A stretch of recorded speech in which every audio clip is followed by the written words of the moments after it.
Girls. What are the unwritten rules of the girl code that us guys don't know of? As a hairstylist, when a man comes in with his girlfriend or wife, I always include her in the conversation.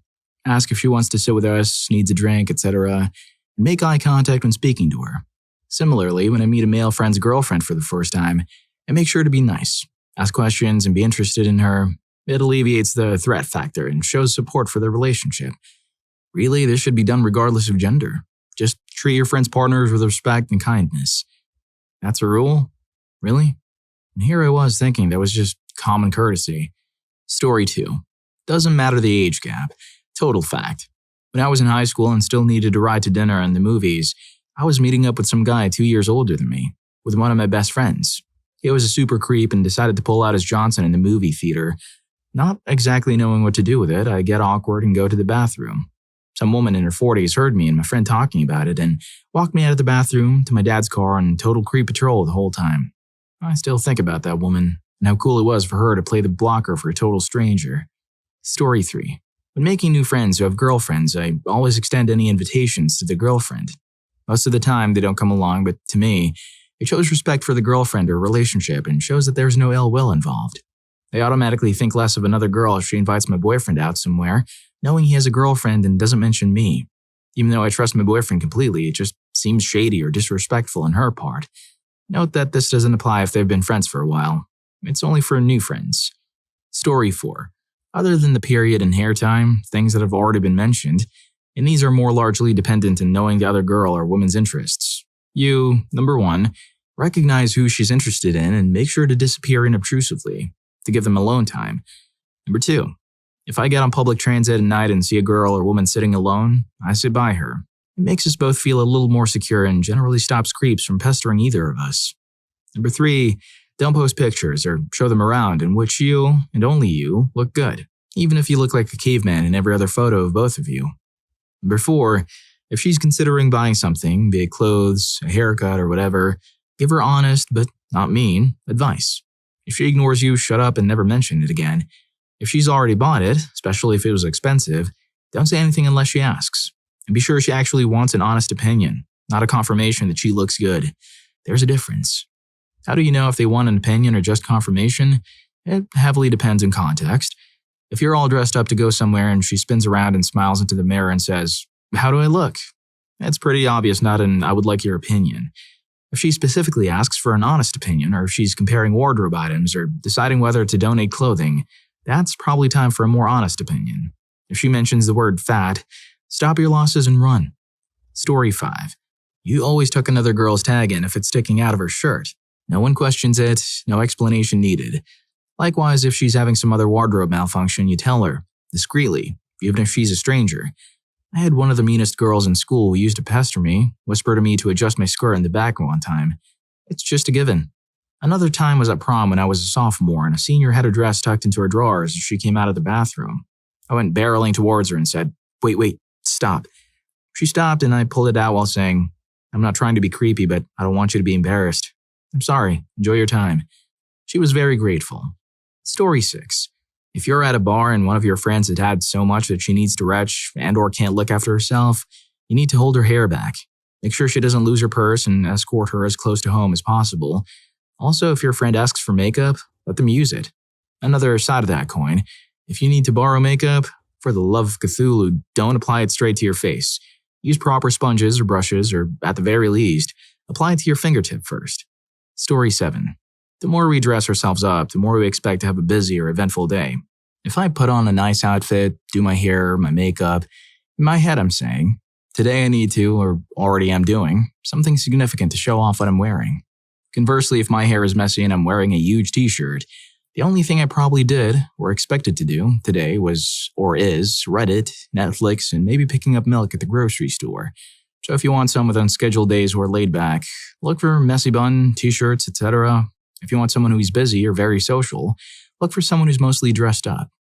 Another tip for girls, if you're ever feeling really lethargic, not necessarily depressed, just one of those days where the idea of running errands and stuff makes you want to curl up and cry, do your makeup, hair, put on a cute outfit. It always helps me get up and out because I'll be damned if I'm wasting that good outfit day by staying in the house. Story 8. Letting someone know about a makeup meltdown. I love makeup.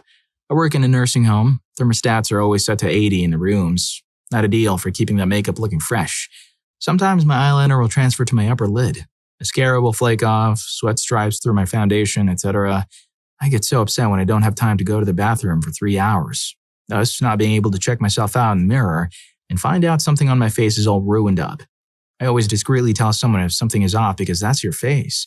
That's where people are looking. Same goes for hair malfunctions. Like if a girl has a smooth ponytail, but I can see a random loop of hair sticking out.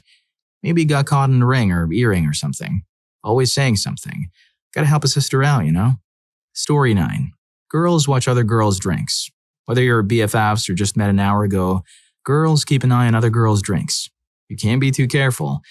The first rule my mom told me when she found out I started clubbing was, if a guy, or anyone really, offers you a drink, you better get that straight out of the bartender's hand.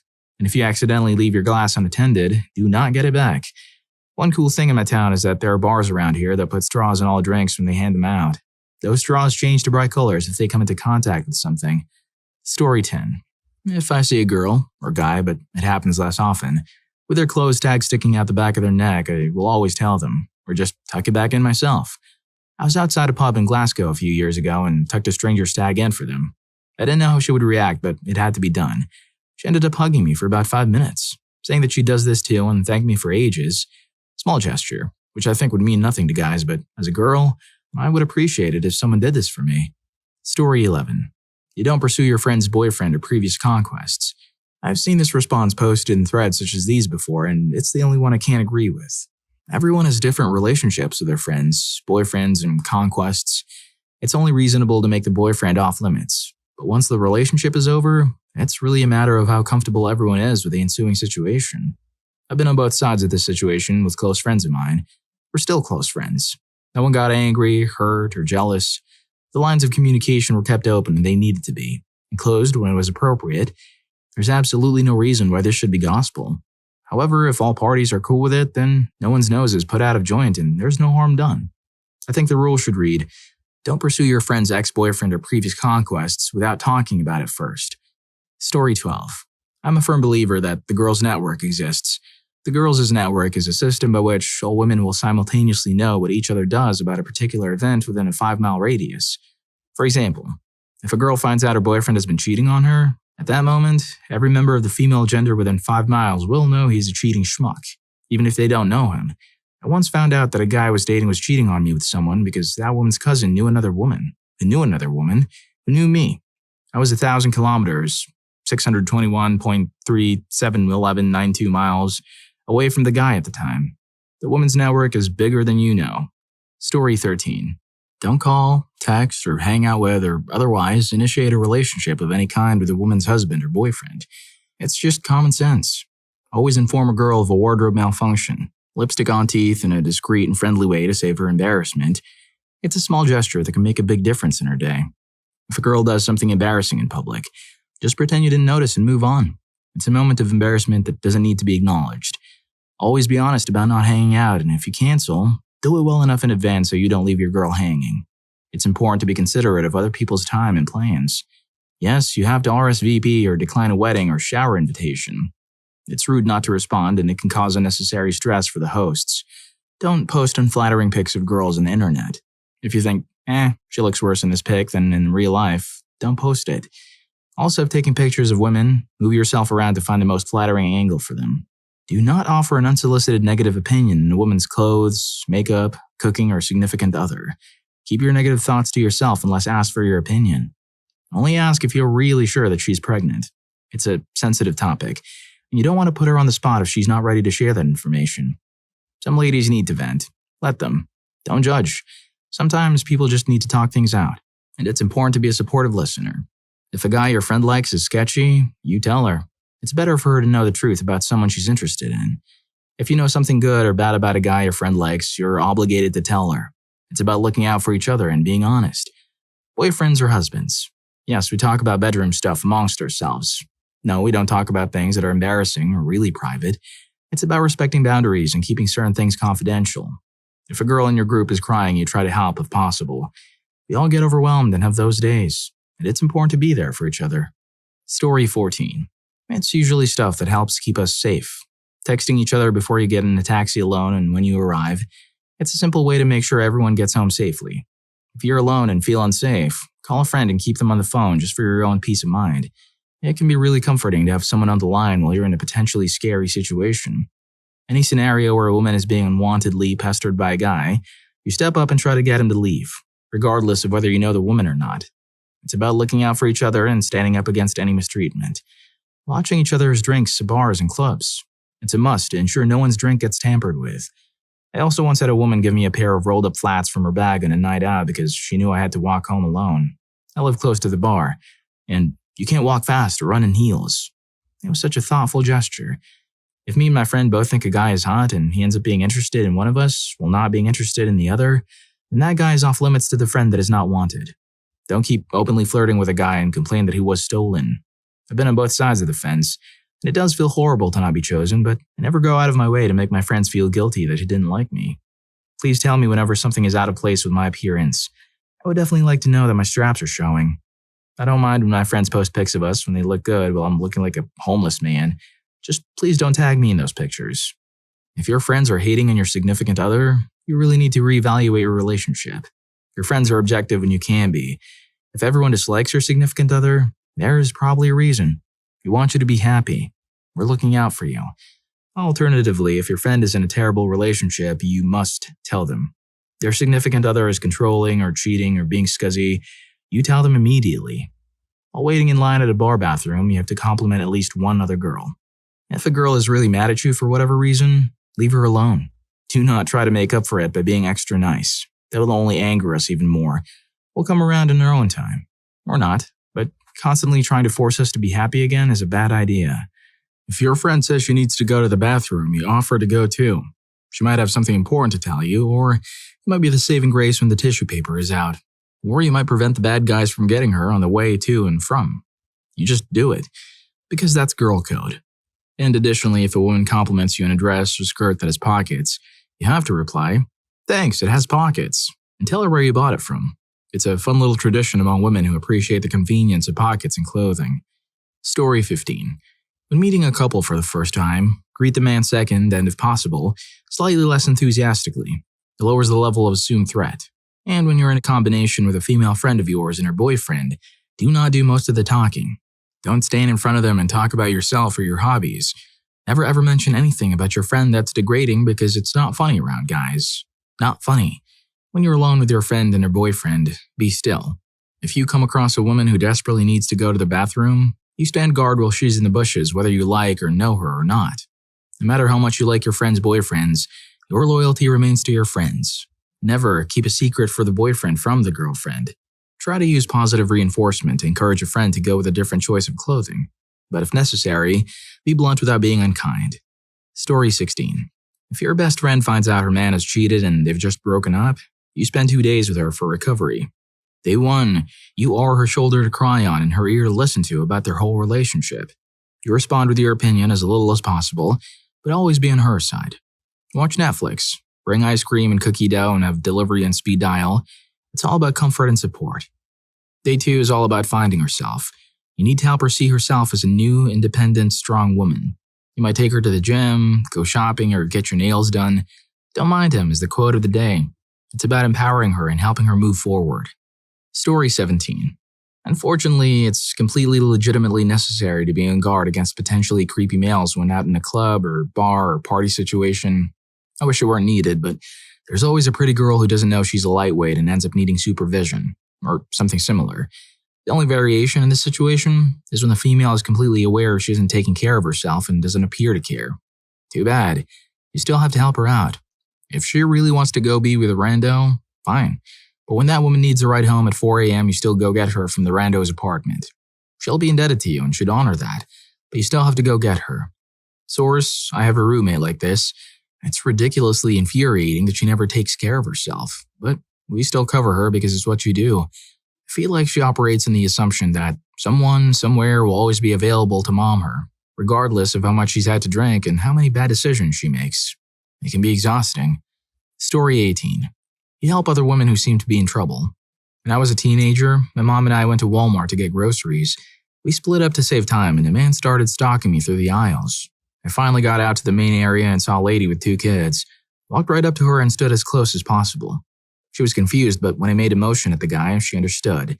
She loudly thanked me for getting the milk and called me honey. Also referred to her son as my brother. Once the guy left, she stayed with me until I saw my mom, and then stayed where she was until I got to my mom, and motioned that I was okay. That lady deserves an award for helping me that day. Story 19. I was at a party of good friends. We were sitting in a circle on the floor playing some games. My friend got up to get a drink. She had leaked through her pants and left a decent red spot in the wide floor pillow she was sitting on. Fortunately, the rest of the group was distracted and didn't notice. I didn't know what to do, so I moved over and sat on her pillow to hide the mess. She, at some point, had realized she was leaking and had fled to the bathroom. At the soonest opportunity, I got up and discreetly took the cushion with me, found her in the bathroom and showed her the cushion, and we had a good laugh about it. Story 20. Much like a code among others, there are no barriers among complete strangers. If she likes your dress, glasses, haircut, etc., you receive the compliment with delight and immediately give details as to how to acquire the same. Then you move on again like the total strangers that you are.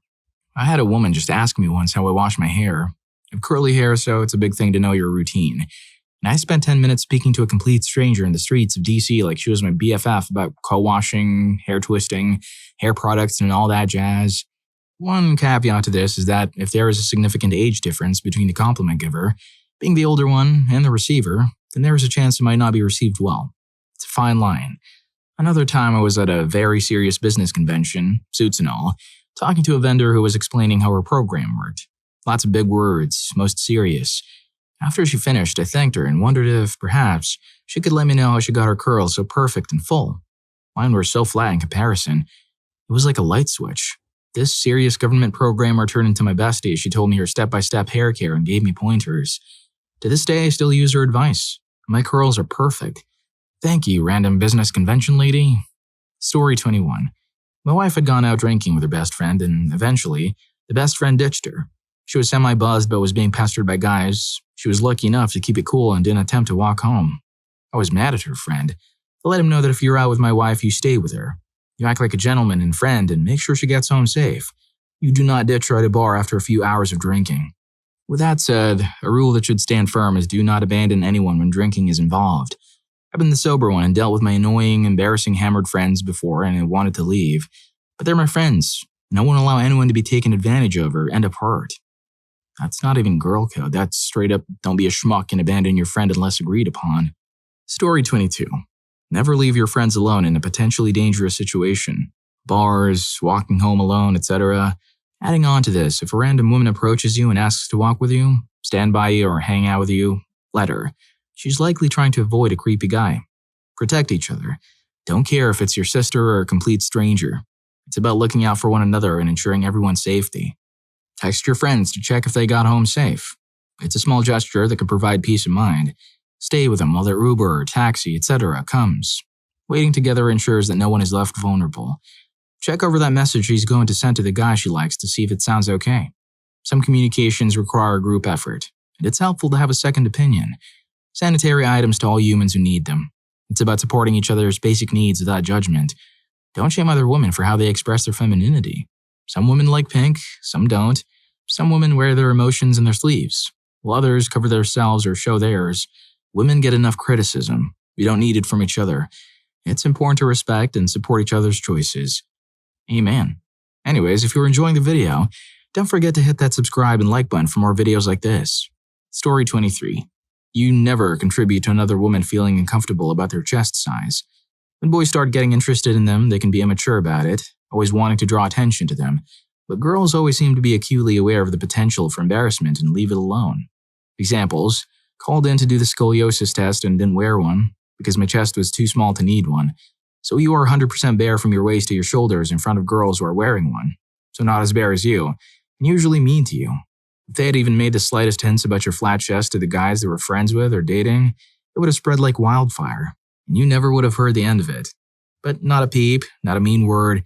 You never hear about it again despite how mean they are about literally everything else. Example number 2. My mom made me wear a bra to school one day that made me look like I had one. The guys were relentless. Girls, nada, not a peep. Example number 3. A freshman in college was clearly stuffing herself some days and not stuffing it evenly every day, so you could see fluctuations in sizes. No judgment or comments ever from any girls. Guys tried to bring it up and comment on it when she wasn't around, and it was quickly shut down by the woman present with something along the lines of, well, maybe she's feeling self-conscious about herself because you guys can't stop judging it, rating it, etc. You're the exact reason she feels like she'll be judged on how she looks. And if your size was on display as much as ours, maybe you wouldn't be so quick to talk about it. And the guys went quiet and looked pensive. Story 24. Oddly, I didn't realize there were unspoken rules until I started working with one, and she doesn't follow them. From the man, it's just par the course that what I consider basic politeness isn't followed, but I have a very negative reaction when a woman presenting or identifying person isn't polite in particular ways. I haven't asked her pronoun, so I can't be 100% confident she's one. I'm just assuming based on the fact that they're male and dressed as a woman, but I could be wrong. If a woman smiles at you, you smile back. If you almost run someone over or open a door into them, you apologize. If someone compliments you, you thank them, and usually offer your own compliment sometime soon after. It's a bonding thing. If someone asks about your weekend or night or family or whatever, you do the same for them. If you're a friend or sister as a mom, and you're hanging out somewhere together, you automatically know that you are, also, responsible for her kids while you're with her. Your eyes are on her kids just as much as hers are. If a girlfriend looks better than you do in an article of clothing you own, give it to her. If you see a man pestering a woman in public, say something. Ask if she's alright or needs help. If your girl gets a new haircut, then you comment that you like it. If your best friend gets a new haircut, then you can be honest. If you don't like the girl, then you don't comment at all, and that will speak volumes. If you think someone else is trying to do their business in a work or public restroom, attempt to make as much noise as possible for the longest duration possible. Flushes, wash your hands super loudly, grab paper towels with as much volume as possible. Story 25. When you're at a club or a party, don't leave your girls. A lot of guys complain that it's hard to talk to girls in groups or that there's always a mom in the group preventing them from scoring. Honestly speaking, there's almost nothing more dangerous for a girl at a party than being alone. If she wants to speak to you, she'll make herself available. There's no mom holding her back. In all likelihood, she asked that person to act as a buffer because she's shy or doesn't want to deal with people, etc. And the mom of the group usually switches between parties. Sometimes it's girl A who has a finals tomorrow and doesn't want to drink much, or it's girl B. His friends all arrived north of wasted and was put into the position. The worst situation is when the group starts to dissipate. Everyone goes off to be with someone or get a drink, and there's just one girl left by herself. That's like some kind of green light for the creeps. I've been in this situation before, and I've had to ask other groups if I can hang with them because I felt like I was being circled by vultures. These groups have always enthusiastically said yes, and suddenly, I'm a member of their sorority or a club member or a long-lost friend. Well, in this other group, I was actually approached by the guy following me around and told that he knew what I was doing and that I was just getting out of talking to him, and why can't I give him a chance? One of the girls, who I didn't even know the name of, told him to back off and mind his own business. What did he know of my friends? She's known me forever. Another unspoken girl code rule is that if the party is bad and you see another girl, maybe you only vaguely recognize her, either just arriving or in line, you let her know. Similarly, if you notice a girl talking to a guy who has bad news, been to a party where I knew a guy there had serious anger issues, you discreetly try to inform her. Guys often wonder why girls at clubs spend so much time in the bathroom. We're talking with each other. All the deeds are being spilled, from which bartender is giving out free drinks to which guy is a red light. If you're a girl, it's your duty to participate at least a little. Next, it's kind of a cliche that women never bring money or their cards to clubs, expecting to get by with free drinks. It's really the opposite that's true. It's just that our dresses don't have pockets, so we leave everything, money, ID, lipstick, etc., with the one friend whose outfit matches the crossbody. This brings us to another girl code rule. If you have the space, wearing a jacket with pockets or handbag, etc., you carry everyone's stuff, and you can expect your good deed to be rewarded at some point. Story 26. Looking out for girls in trouble or in an uncomfortable situation on nights out is crucial. I was very buzzed one night after going to an event with friends and decided to go to the bathroom in the train station on our way home. As I was walking into the women's washroom, a man walked directly in front of me and firmly grabbed me as he was walking past me. I immediately pulled my wrist away and told him not to touch me, and continued into the bathroom. He also continued walking, and I didn't get a very good glimpse of him. On my way out of the bathroom, a woman stopped me and asked if I was the girl that was grabbed by a man on my way in. When I said yeah, she told me she saw the whole thing and that she saw him walk back into the men's washroom. She was afraid he might have been waiting for me to come back out or waiting for some other girl to grab. She walked me all the way back to where my friends were waiting and also grabbed one of the patrolling officers and explained the situation to him. If that woman hadn't been naturally looking out for this, I'm not sure what would have happened. I also always make it a habit of paying attention to girls around me at house parties, bars, or while walking home. If anything looks suspicious to me, I keep an eye on them just in case. It's important to be vigilant and supportive of each other, especially in potentially dangerous situations. Story 27. If you get money from an ATM late at night and you're in your car about to leave, but you see another girl go up to the machine, you wait until she finishes and goes back into her car. Me and my sister did this once when her dad was in the car, and he asked why we weren't leaving. We told him we had to wait for the girl at the ATM to finish so we could make sure she's safe. I wanted to roll the window down and tell her we were waiting for her to leave, but we just looked at him like he was crazy and told him, "She knows what we're doing because she would do the same." That's a simple act of kindness and solidarity among women. By waiting, you're ensuring that the other girl doesn't feel vulnerable or exposed while she's alone at the ATM. It's a silent agreement that we all look out for each other, especially in potentially risky situations. This unspoken rule is just one of the many ways women support and protect one another. Story 27. You keep an eye on everyone and everything, anywhere there's drinking involved. Girl I don't know at a bar? You bet I'm watching her drink when she gets up. Girl I don't know in the bathroom crying? She's now my best friend and asks if she needs a hug. Girl I don't know being followed by some creep. Hell, we've been friends for 20 years and grew up together. Girl I don't know looking lost in a store? I've been there. Let's do this together. Girl code is accepting that at any time, anywhere, you are the protector, sister, BFF, and partner to every girl around you if they need it. I got you if you need pads, hair ties, ibuprofen, a friendly ear, or someone to vent to. I'm here for you, girl. Story 29. When I was in college, my room was right across from the bathroom and the first room the girls' side of the hall.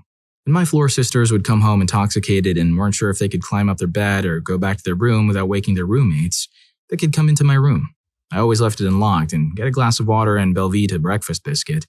They could sit on my futon and watch whatever I was watching until they felt they could go back home. I also ran glasses of water and pieces of gum to the girls who found themselves kneeling on the floor in the bathroom to retch after a long night. Guys were also welcome, and I'd take them to the first stall in the girls' bathroom if they needed to retch up.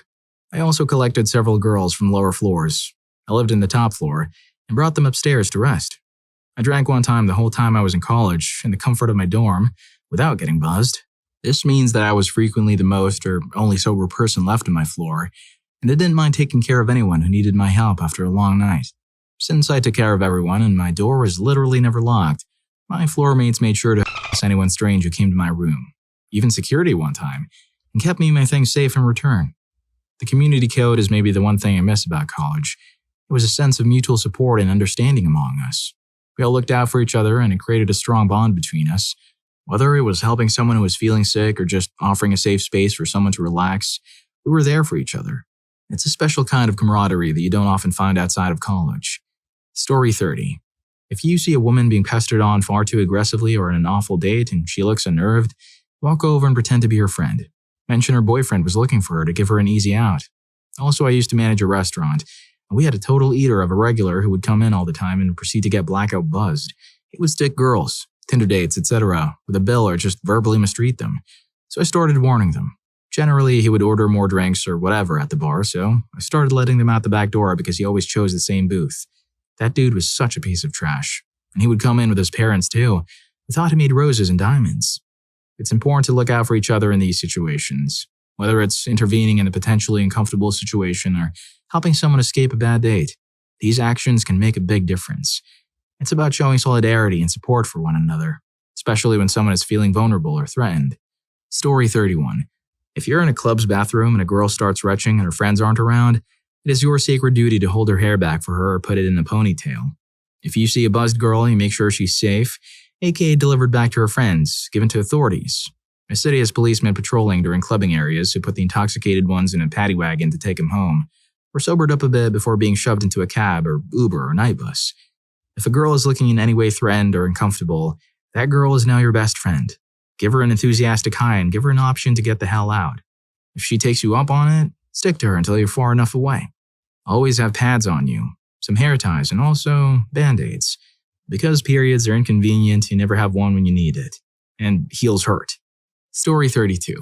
Reading this thread, I couldn't find anyone else having said it, but here's one rule that my friends keep.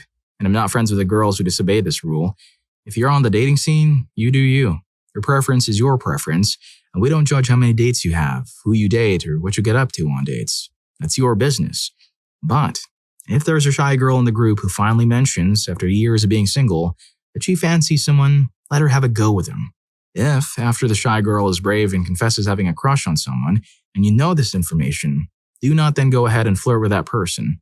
Be with him, and leave the shy friend feeling like she never had a chance because you're more confident. That's a super bold move and is a huge no-no of the girl code. Treating someone else's crush like your fling is downright rude, especially when every other girl in the group is coaching and encouraging your shy friend to be brave and approach the crush.